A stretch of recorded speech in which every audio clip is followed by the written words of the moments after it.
Hello again, everyone. Edwin Learnard back once again. In this YouTube astrological segment, I'm going to be talking about the Gemini Soulmate, and yes, this does apply and pertain to the Sun, Moon, and Ascendant. Well, anyway, people, the first thing I'll look at as far as the potential or prospective Gemini Soulmates go, well, I go to the sign to what is opposite of Gemini, and of course that's Sagittarius.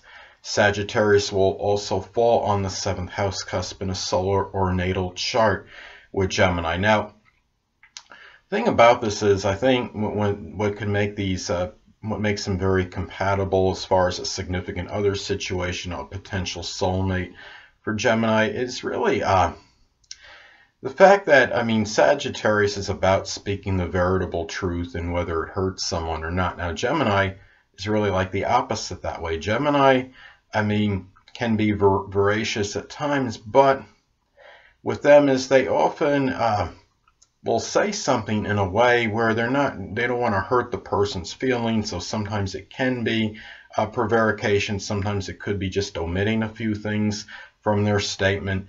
But this is the way these two can kind of balance each other out. Sagittarius can teach Gemini that sometimes they have to speak the veritable truth and nothing but the truth, and then Gemini could teach Sagittarius that they don't always have to be so blunt and tactless with what they say, and they could actually be tactful and diplomatic.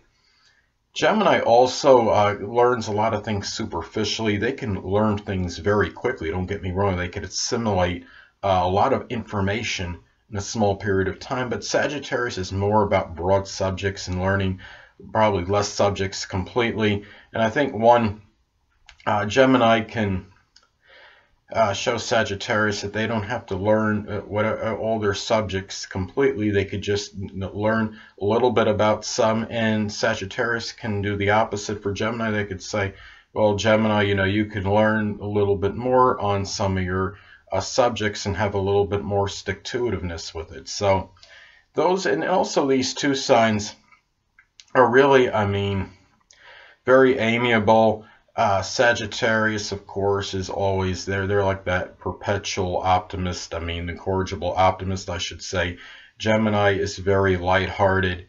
And I think what it is Sagittarius can also encourage Gemini to pursue their mental and communication tasks with a lot of exuberance.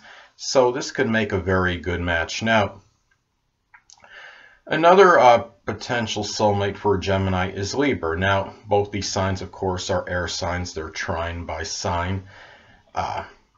Libra is about intellectual sociability. Gemini is very loquacious and talkative. And Libra has a good knack or propensity to be able to bounce their ideas off someone else. And Gemini can have a plethora of ideas and a lot of words and a lot of communication. So this is something that could often work very good.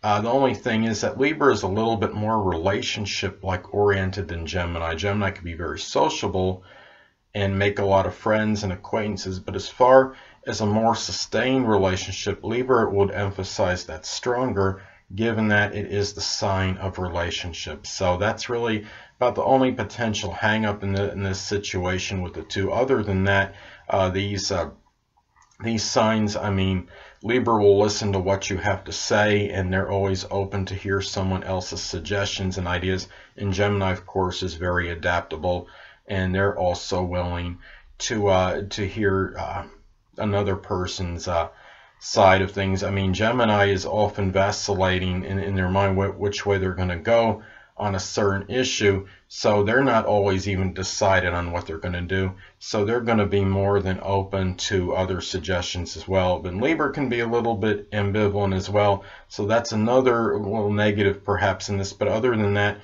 these two can make very good soulmates for each other. Now, going to Aquarius. Well, Aquarius, of course, is another air sign, and it is trine by sign to Gemini. Now, Aquarius could be very ingenious and innovative with a lot of really good ideas for the future. And Gemini, well, they could put Aquarius's innovative ideas in writing And Aquarius can be rather unpredictable, and Gemini doesn't mind that because they certainly disdain boredom and monotony. And Aquarius, being as unpredictable and spontaneous as they are, well, that could be very good for Gemini. So, I mean, you have Aquarius will help also give Gemini is a mutable sign, so Aquarius can help Gemini have a little bit more follow through on whatever projects they're doing. And I think given that Aquarius is a fixed sign, they could be a little bit stubborn and willful and intransigent, and Gemini could give maybe a little more flexibility to Aquarius. So anyway, these two, both being air signs, very good communicators, very good literary ability. That it's more often a mental connection than it is an emotional rapport these two will have, though. Now to Aries. Well, Aries is, of course, sextile by sign to Gemini. And Aries, I mean, these two signs are not known for their persistence. They want to do things quickly. That's where they have the strong commonality. And Gemini could be very restless, and they just don't really have the stick-to-itiveness to stay with things that long. Aries could just be downright impatient, and that's why they will not always follow through on everything. Both these signs, I mean, Aries could start a lot of projects simultaneously, but not finish all of them. And Gemini just likes to have a lot of variety going on, doing a lot of different things. And at the same time, they may not finish a lot of what they start as well. So they do have that in common. The only problem is that trying to find that way to have more of these projects and these things come to completion and fruition. So, but other than that, I mean, these signs are both very active and mobile. Aries is constantly, seem like they're on the go. Gemini is very mobile. I mean, Aries is very active and energetic and enthusiastic, and Gemini is very often very animated and always moving. It seems like they just can't seem to sit still for a while. So this is overall a very compatible match and a potential soulmate for Gemini. Now let's go to Leo. Well, with Leo, well, it makes a very interesting match. I mean, you have Leo being a fixed sign.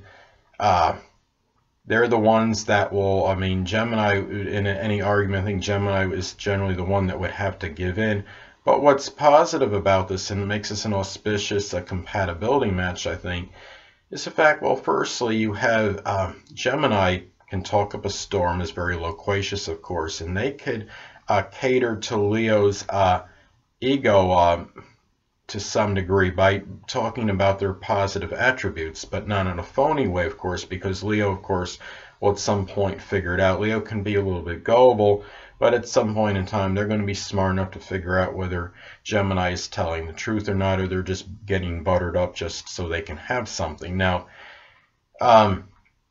another thing, too, is that Leo, being lauded by Gemini, well, Leo can, at the same time, they can be very magnanimous and generous, and they can support Gemini very well in terms of listening to them, in terms of even monetary support at times, because Leo is known to be very generous, of course.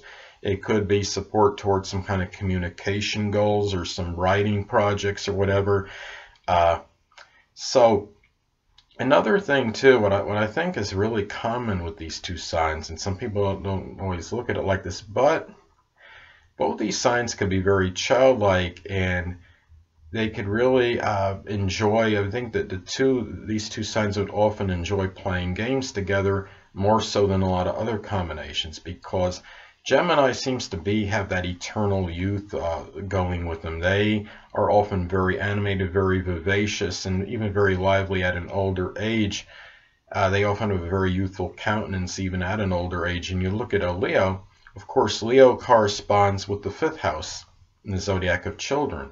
So Leos can kind of be like big kids, but with them it's like they just like to enjoy things so much, like in the same way like a child will often enjoy things. They'll enjoy things more as an adult than a lot of other adults will. And really, and what this does is, I think this can really result in a lot of enjoyable games that these two can play together, whether it's board games, video games, or what have you. Gemini likes mentally challenging games.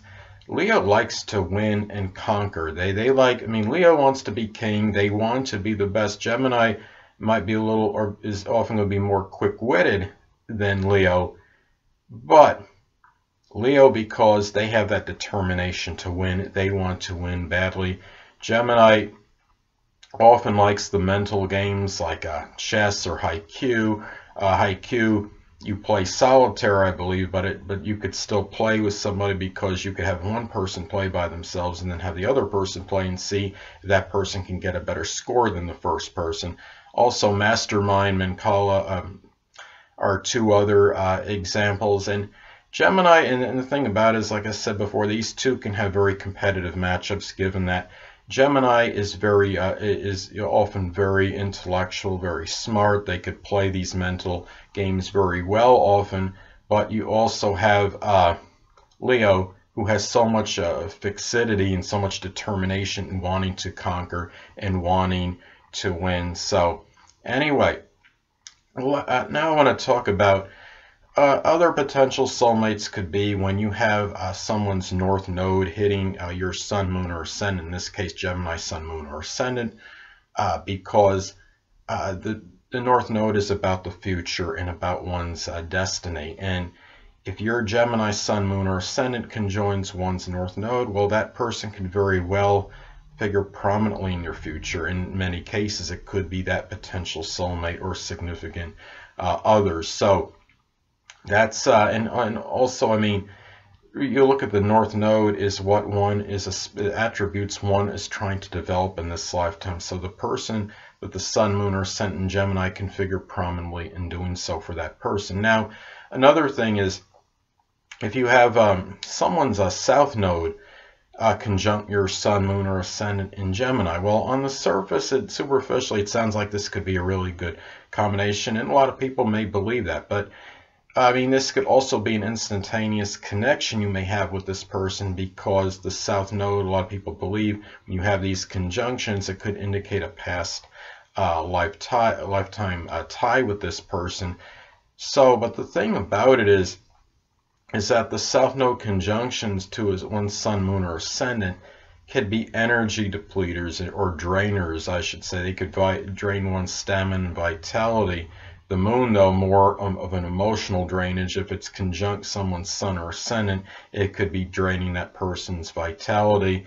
And it's really, and also the south node person, they're trying to get away from the ideals, to get away from those attributes connected with their south node. And say, for example, someone's sun is shining on it, well, that's just basically shining on and exposing those attributes more, and it could be encouraging them unwittingly, even as far as those attributes go. So that it's really not, I don't think that's the best combination for a prospective soulmate. Now let me get to someone's Venus making a conjunction to one's Gemini sun, moon, or ascendant. Now, if the person's Venus hits the other's ascendant, well, that person could readily love the person's outside demeanor and the outer characteristics they project. Now, if that person's Venus is making a conjunction to the one sun, well, then they might feel very infatuated, in love with that person's inside, their inner character. Now, if it conjuncts the person's moon, well, that person may very readily love the unconscious characteristics, perhaps, that person conveys or expresses. Now, last but not least, another prospective soulmate for Gemini could be when one's Juno makes that conjunction to their sun, moon, or ascendant. Now, Juno can represent that marriage partner that one may need or require. So if it makes a conjunction to the other sun, moon, or ascendant, this could be something where you could really have that strong compatibility, because let's say, for an example, if Juno makes a conjunction to one's ascendant, Well, that person's ascendant will have the strong outer characteristics and outer demeanor that's going to match and correspond with what that Juno person is looking for in a prospective marriage partner. So this could really be that potential or prospective soulmate. So anyway, people, that'll conclude this YouTube astrological segment for the Gemini soulmate. Stay tuned next time where I'll be talking about the Cancer soulmate. Two things I want to get with you on before I head out. Firstly, the stars may impel but do not compel. And secondly, never isolate any single astrological element, aspect, planetary placement, position, configuration, influence, or what have you, and make an analysis of a person, astrologically speaking, based on this alone. Because astrologically speaking, the person is the sum of all their components in their natal chart and not just one. Until next time, people, stay well.